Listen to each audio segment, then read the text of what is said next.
के कर नजरिया लागल सनहिया के गाँव में, रहे नहीं पौली अब हम सुखवा के छाँव में।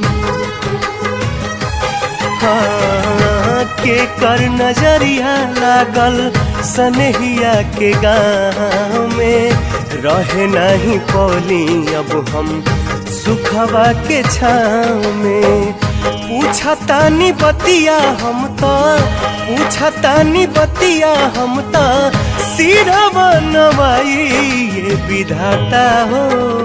समय आई कहवा लेके जाई ए विधाता हो, समय आई कहवा लेके जाई।